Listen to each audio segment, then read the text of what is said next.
Atafasha dukure nyarenga ngibyo riko rirareba nayo ngibikira kandi iyo jojo bijigo bijigita umusozi aho yiriwe nta rungu nta maganya nta gahinda mash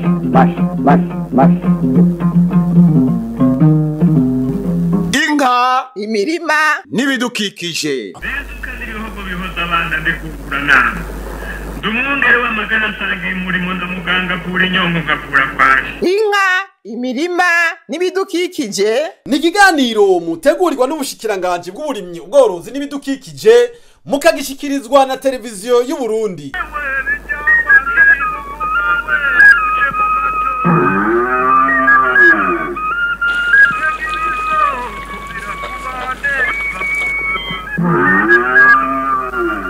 turime tworore kijambere Tubungabunga ibidukikije.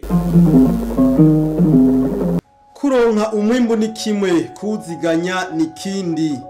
Mu rukurikirane rw'ingene kugura umwimbu w'umusesekara no kuwegeranya biciye mu mugambi wa leta mvyeyi kandi inkozi mu ntumbero yuko uzogurishwa bikenewe maze abene gihugu bamane ivyo gufungura bikwiye kandi ku giciro kitavuna. Buramatari w'intara ya Muyinga arashimira leta na cane afatiye ku kuntu amafaranga yabonetse hakiri kare maze bakagurira abene gihugu umwimbu w'umusesekara hakiri kare. Ubwa mbere twanza gushimira leta kuko uyu mugambi wo kugurira umwimbu abene gihugu ntiwahoraho kuva aho utanguriye horo y'akarusho bakomeye kuko abisumamwo na cane abadanaza bahora baca batanga amahera make ubu ntibigikunda. Ico dushima rero no mwaka bitandukanye ko no mwaka uheze nuko leta yarungitse amahera kare. Umwaka uheze amahera yo kugura umwimbu na cane ibigori yaje ateba bica bituma basanga abanyagihugu baramaze kugurisha umwimbu wabo kubadanaza kandi ku mahera make. Uno mwaka rero turakengura kuko amahera yaje kare nta citwazo na kimwe. None mu ntara ya Muyinga, Bujumbura na Ngozi vyifashe gute? Aha rero Muyinga turi mu ntara zimbura ibigori vyinshi kuko umwaka uheze twarashoboye kugurisha kuronka umwimbu uja muri ugwa na leta urenga amatoni 1400. Aho rero tuba twavuze ivyaguzwe n'abadandaza n'ivyo babitse kugira ngo baze bafungure. Ico tubona bizotandukanira ko n'uyu mwaka rero nuko tubona yuko igiciro cy'amafaranga 800 igiciro cadugijwe kandi turabikenguruka, ariko tuko turaba ku isoko turabona yuko abadandaza bariko barashaka kubigura ku mafaranga arenzayo. Turabona rero yuko umwimbu uzogurwa na leta uzoba muto dufatiye kuwaguzwe umwaka uheze kuko birekuwe ko umudandaza aguze ku giciro kiri ku 800 canke arenga tutamubuza. Kuco dukora gusa ubwa mbere nuko tugira sensibilisation kugira ngo abene gihugu bamenye ahari umunzani wa leta, bamenye ubugurira leta, bamenye aho babijana, bamenye ko n'amahera hari. Ico ni cambere bica bituma umwene gihugu rero atabuja kumuhenda ngo amugurire ku giciro kiri gito. Ikintu tegeza kuraba kubera abadanaza n'abantu bafise ubuhinga bwishi bashobora kuduhenda yuko bamwe baragura ku giciro kirengeye kandi nkumba arico bakoze nk'iminzani bakayizirika cyangwa ugasanga barahenza abantu. Ivyo rero turabikurikirana mu ntwaro mu gipolisi n'abandi bose bakadufasha kugira ngo tuze turahinyuza turaba yuko iyo minzani y'abadandaza ikwiza, tukanaraba yuko kuvyukuri atabundi buhinga cyangwa ubundi busuma guhavura bujamwo kugira ngo umwene gihugu abandanye ahomba, kuko ivyo tugira vyose tubikora ku neza y'umwene gihugu kugira ngo umwene gihugu aronke inguvu abone yuko uburimyi bufise akamaro na cane nk'iyo hari ico abukuyemwo iyo adandaje hama kiyungunganya mu bindi aba asanzwe akeneye. Abafaransa baciye umugani ngo iroza rirabagiza mugani ribura amahwa. Rero no muri iki gikorwa turimwo ingorane ntizibura. Ndabaha akarorero nko ngaha turi murabona iyi nyubakwa turiko twakiriramwe umwimbu ni ntoyi cyane kandi si ya anagesa si ya siap ni inyubakwa yari yubatswe n'abafasha leta bafasha amashirahamwe ariko aragwiza umwimbo ngaha muri komine ya Buhinyuza cyo kimwe no mu yandi makomine. Rero tuca tuyikorako kuko usanga n'umwimbo bafise ari na mukeyi, tugaca tuyikorako akabariyo twegeraniriza uwo mwimbo w'ibigori.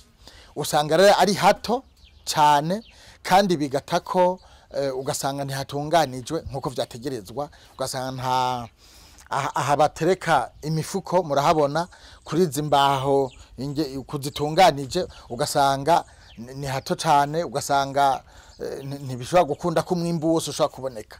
Nk'umwaka uheze aha muri komine ya Buhinyuza hegeranijwe amatoni arenga 220. Aha amaze kujamwo amatoni arenga gato 56. Urumva rero ibisigaye ni byinshi cyane, nabyo ari no mu ntango tumaze indwi zibiri gusa tugura. Tugejeje kugeranya umwimbu muri iki gikorwa ca leta muri Bujumbura. Igiterwa turiko turagura ubu ni igiterwa c'umuceri, hanyuma turagura n'igiterwa c'ibigori. Ibindi biterwa abanyagihugu ntibabishoboye kuko bitagwiriye cyane. Hanyuma n'ibigori hariho makomine amwe bitarera bitaruma, tutarubugurura ngo dutangure kugura kuko tuzotangura ari uko abajejwe intwaro baduteye akamo kugira tubagurire bimaze kuma, kuko niho bicera. Aho vyari kare ni muri komine Mutimbuzi. Hanyuma rero muri igikorwa cyo kwegeranya umuceri turamaze kwegeranya umuceri udahuye bipadi amatoni 173 n'ibiro 998. Aho niho tugejeje kandi turiko turabandanya. Mugabo umuceri si mwinshi cyane, mugabo abanyagihugu barashobora bakavyitaba abawufise. Hanyuma tukabagurira ku giciro ca leta udasekuye 1300 niko tugura. Intangwane dufise wasanzwe hari ibikoresho byakoze mu mwaka uheze mu isekeza riheruka, amapareta arahari, imifuko irahari, imiti irahari, ubu tubigura dushira mu mifuko. Ntangwane dufise na ntonye. Mwino ntara twatanguye haraciye indwi zibiri tutanguye kugura. Turamaze kwegeranya itoni 206, ibiro 946 z'ibigori n'itoni 4 n'ibiro 500 by'ibiharage. Nta kindi kintu tugurira ino kuko imiceri ntiyagwiriye, niyo habonetse witwa kigori umuceri mugufi cyane uri muri komine Marangara na Zanyamurenza. Twigiye gutangura abadandaza baje kugura. Mugabo ubu muravye izo toni tubabwiye tubazagura mu ndwi zibiri ni ku rugezo runini cyane, tuzovyongereza. Kigeretse ko ahanyene muri komine turi mu gashikanwa, aha turi gatoya muri zone Ngoma hariho umutumba uri kama hegitari 65. Amahegitari 65 yose arimo ibigori vyeze bataraca ngongere bahungurure. Aho hantu ntihari higeze harimwa umwaka uheze. Muca mwumva ko aho onyene haziyongereka amatoni tutabona neza ukunangana mugabo menshi cyane kuko amahegitari 56 kandi ibigori birimo ni vyiza. Batuvuga ko biziyongera n'amakomine ya Zanyamurenza na Mwumba yari yarose amatoni 8-15. Uno musi baramaze kurenza itoni bari baguze. Muca mwumva ko byukuri abene gihugu barumvise akamo batewe na leta leta nkozi. Ubushikiranganje bw'uburimyi n'ubworozi n'ibidukikije barageze ku rubuga barasigura kandi umugambi warumviswe. Amatoni rero twikeka kugwizana 2 n'amaburiburi kandi tuzobishikako. Abene gihugu bo mu ntara zitandukanye barakenguruka uwo mugambi wa leta. Leta ndashima kubera yadugirije umwimbu w'isuka, tukaba kare twahora tugura dufaranga dukenye twe ntica ntikize atakintu wari gukuramwo. Mugabo nk'ubu ugurishije ibiro 100 uragenda ukagura agahuzu k'umwana kwaja kwishuri cyangwa ugura agakaye k'umwana abo karonka akarusho kuko uguze ukoresheje 50 utundi 30 uratugura utundi tuntu twankenerwa mu rugo. Byukuri nta muntu numwe atokenguruka kubera akarusho koko karigaragaza kuko ubushize mu myaka iheze twarashobora kurima hama dushoboye kurima umuntu umwimbu akawegeranya, mugabo kacu usanga umwimbo wacu turiko turagurisha mu buryo butari bwo bakaduha amafaranga y'intica ntikizi bivanye n'ukungene yego leta itari bwaduhe ibiciro ishobora kutugurirako kandi by'ukuri turakenguruka cyane kuko ibi bintu kweri nta muntu n'umwe yobigaya turabikenguruka yego cyane gose turabikenguruka kuko ubu sivye yuko turonka n'amahera dushira mu mufuko no gufungura turafungura kandi eka data wanje ubu ibintu bimeze neza cyane ntiworaba turakenguruka gose kuko uravye ukungene mu misozi wacu mu mihani wacu usanga inzara kweri nyene tubaza ni ibintu bimeze neza cyane ubuhoho mbere ahubwo turiko turanabiraba ahubwo kukungene abantu bariko baranavyitaho cyane abene gihugu ariko baravyitaho cyane tugiye kuhabwo gukora dukuye amaboko mu mpuzi kugira ngo umwimbo ubandanye utera imbere kuko turabona biragaragara gose je leta ndayishimiye cyane kuko ibigori byari ibintu abantu babarimye bato nka twebwe wamengo byari ibintu bigayice kurima ko twarabirimye mu mwaka wahera batugurira kuri 35 wacu usanga umengo n'udufaranga dukeya gose je ndayishimiye rero kubera yacitwongereza agaciro by'amagana 8 ku muntu w'umurimyi w'ibigori se amafaranga makeya kuko je ndibuka nk'ahantu kuye nk'ibiro amajana 3 usanga hateye nk'ikiro n'inusu ikiro gusa cy'ibigori urumva usanga urose bira amagana 3 usanga ari umwimbu ushimize cyane ndayishimira gose kubera ibigori byari ibintu umengo ni ibintu nyine bibaye byo kurima ariko nk'ubu n'ubwo wari wese amaze kumva ibeyi agomba kuzitaho kurima intuzanye ikintu cyitwa ikigori nk'ubu ndinze nzana ibyo biro 150 bisigura ko mpiranize y'ibindi biri 100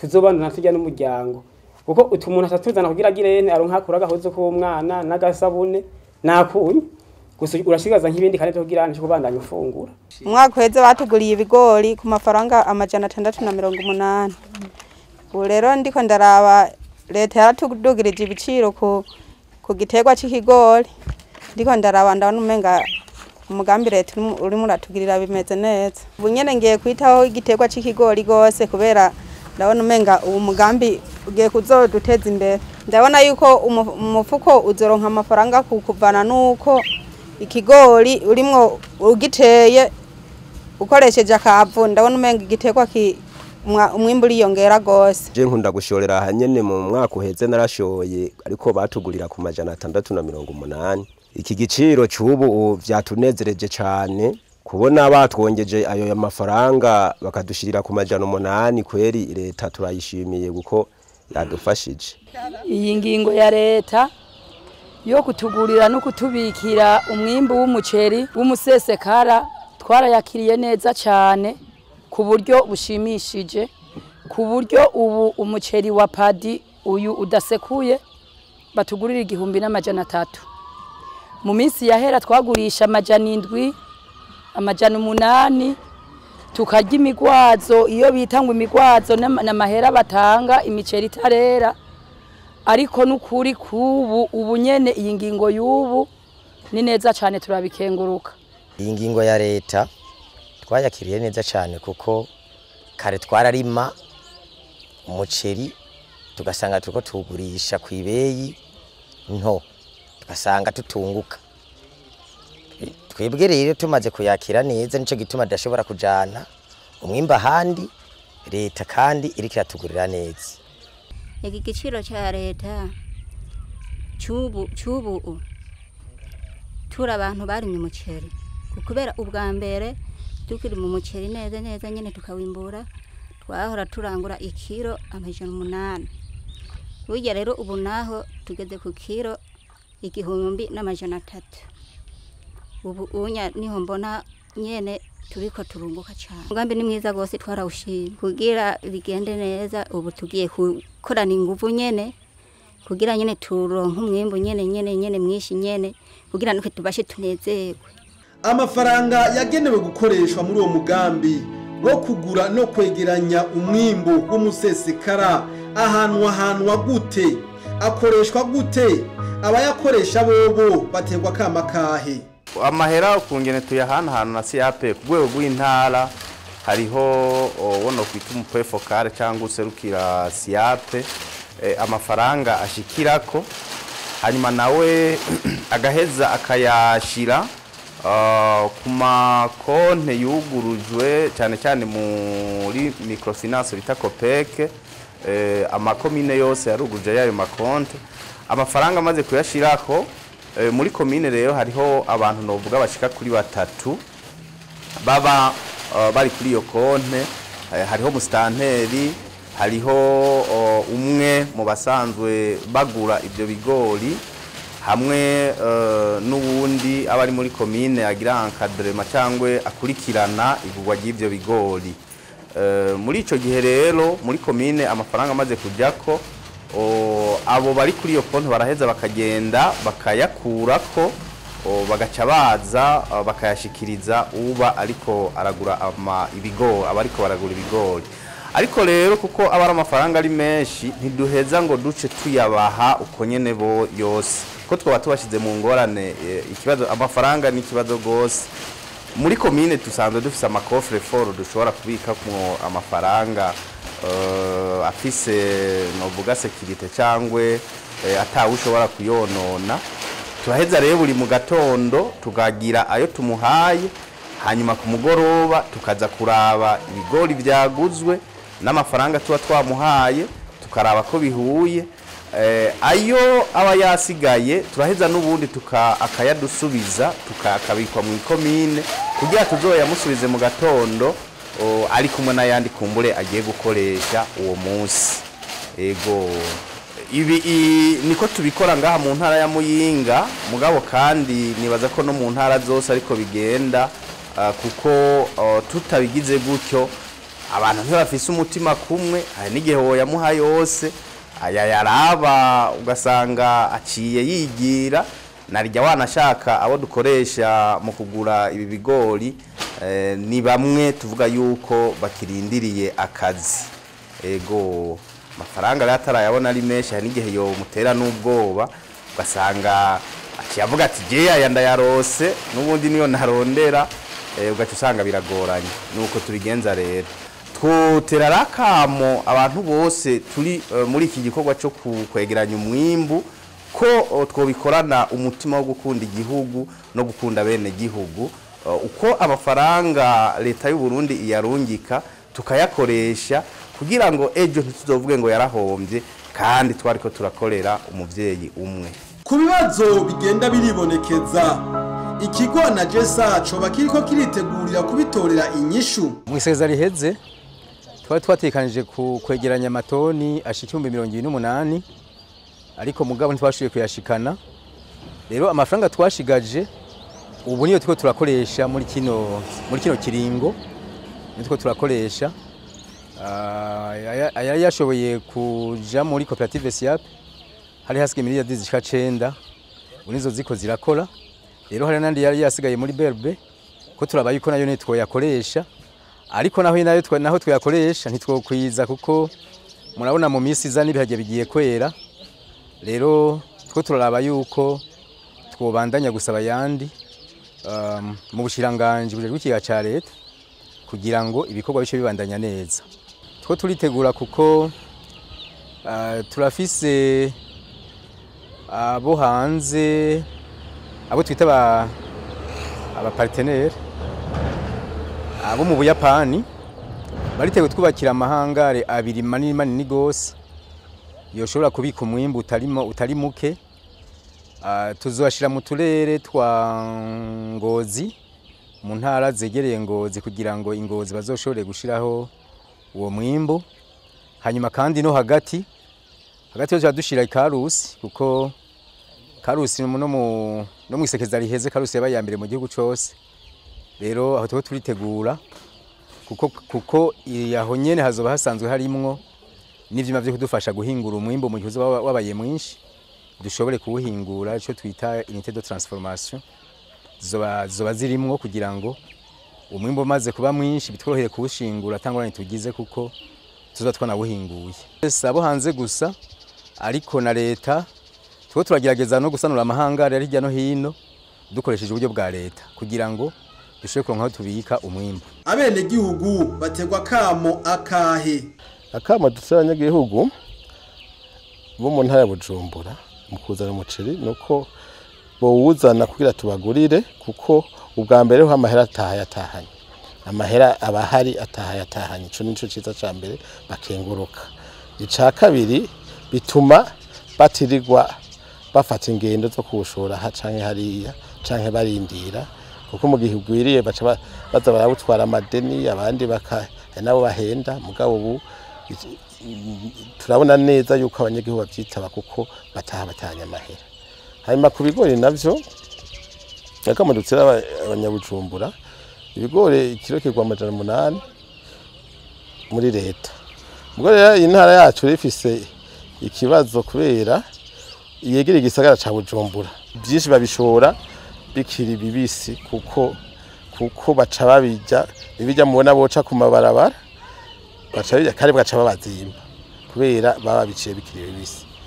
Abene igihugu dutegerezwa kuba mahagufi kuko ku vy'ukuri abene igihugu bacu baracakeneye yuko umuntu abama hagufi.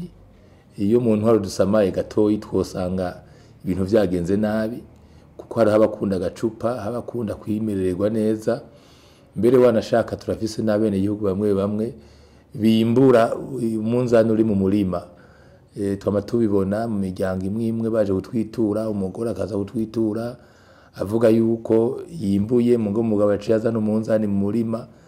Ivyo rero biriho turabizi niyo mpamvu rero tuguma duhimiriza kandi niwe dutera n'akama bene igihugu tumenye neza nivyo iyo umuntu yimbuye umwimbu urengeye wo yofungura ni vyiza cyane kuko aca yikenura mu tundi kandi noneho kugira ngo uronke umwimbu wimbura urengeye uwufungura haba hariho ubundi buryo wakoresheje warasavye akadeni canke waragize gute utegereza yuko kubugarura.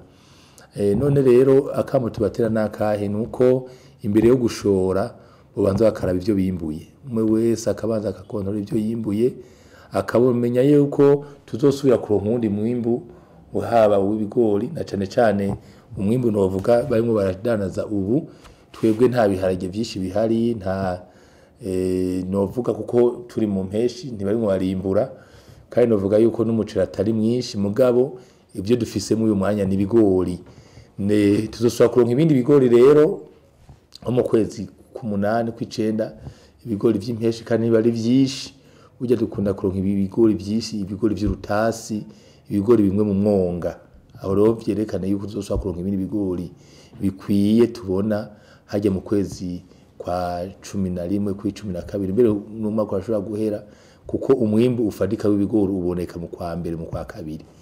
Aho rero dutera kama bene igihugu yuko bora umwimbu bimbuye bakabanza gakura kivyo bazofungura imbere yuko bashora mbere yuko bashora ntibaryoherwe n'amafaranga kuko amafaranga kuyaronka ni kimwe kuko bashobora kuyaronka azosanga bagina kubirondera ku mafaranga arengeye ayo nkora bidandazako. Ariyo mpamvu rero bo kwicungera bakadanaza ibishoboka ariko kandi bakabika kugira ngo ntibazobure ivyo bazofungura kuko icyo ni ikintu gikomeye cyane. Kuziganiriza urugo no kuziganiriza igihugu niko kubaka kazoza keza. Nico gituma umwene gihugu wese muraba atanumwe yo kwigira sindabibazwa. Aho niho wa munwa uzoronka ico ufungura na wa mufuko amafaranga. Ashafasha dukure nyarenga. Ngivyo rikorera reba nayo ngirukira kandi. Iyo jojo bijigo bijigita umusozi. Aho yiriwe nta rungu nta maganya nta gahinda. Mash.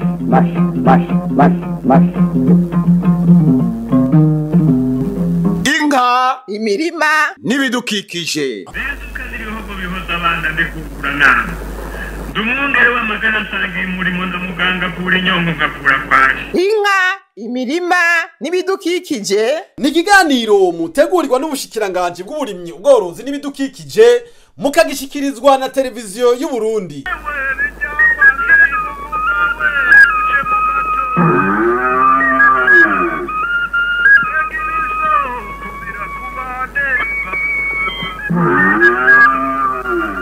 turime tworore kijambere tubungabunga ibidukikije.